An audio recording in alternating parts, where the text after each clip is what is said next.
आगे बढ़ते हैं। कोल इंडिया में अच्छी तेजी है, 3 सत्रों में करीब 9% का जंप आया है। क्या हुआ ऐसा, आशीष से समझते हैं। आशीष, गुड मॉर्निंग।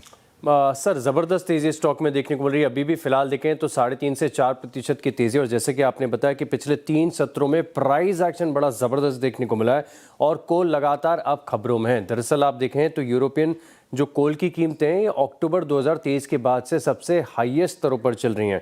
इसके अलावा अगर आप देखें तो रिपोर्ट्स ये भी बता रही हैं कि जिस प्रकार से हम देख रहे हैं कि वेस्ट एशिया, मिडिल ईस्ट में तनाव देखने को मिल रहा है, इसके चलते जो इंडस्ट्रीज रेप्लिकेट कर सकती हैं, एज अ सब्सटीट्यूट यूज़ कर सकती हैं कोल को, वो अब कोल का इस्तेमाल करने लगी। यानी गैस की बजाय अब कोल का इस्तेमाल यहाँ पर आपको ज़्यादा देखने को मिल रहा है। कल कोल इंडिया की तरफ से भी अपडेट आया था, बहुत बढ़िया अपडेट था। मार्केट ने इसको पूरी तरीके से फैक्टर नहीं किया था। दरअसल आप देखें तो जो नोटिफाइड कीमतें होती हैं कोयले की, उसके मुकाबले ई ऑक्शन में 35% का अधिक प्रीमियम मिल रहा है। तो जो कीमतें हैं ई ऑक्शन में बढ़ रही हैं, इसका इम्पैक्ट यहाँ पर है। साथ में आप देखें तो जो बताया जा रहा है कि अब गर्मियों की शुरुआत हो रही है, तो भारत में भी पावर डिमांड बढ़ती हुई नजर आएगी। कल मुंबई में भी काफ़ी गर्म दिन था, ऑलमोस्ट 39 डिग्री सेल्सियस का टेम्परेचर था।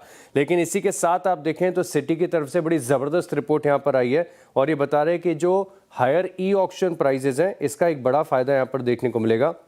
और अगर ई ऑक्शन प्राइजेज में 100 रुपये प्रति टन की बढ़ोतरी होती है तो कोल इंडिया की ईपीएस में ऑलमोस्ट 2% की बढ़त यहाँ पर आपको देखने को मिलेगी।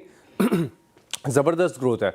खास बात यह भी है कि स्टॉक के फंडामेंटल्स काफ़ी अच्छे हैं। इतनी बड़ी तेज़ी के बाद भी आप देखें तो स्टॉक आपको 6% की डिविडेंड यील्ड पर मिल रहा है और इसका डिविडेंड देने का जो ट्रैक रिकॉर्ड है बहुत ही अनडिस्प्यूटेड है। एक डिविडेंड मशीन साबित हुआ है और फेब 2026 में देखें तो 5.5 रुपये प्रति शेयर का इन्होंने डिविडेंड दिया था।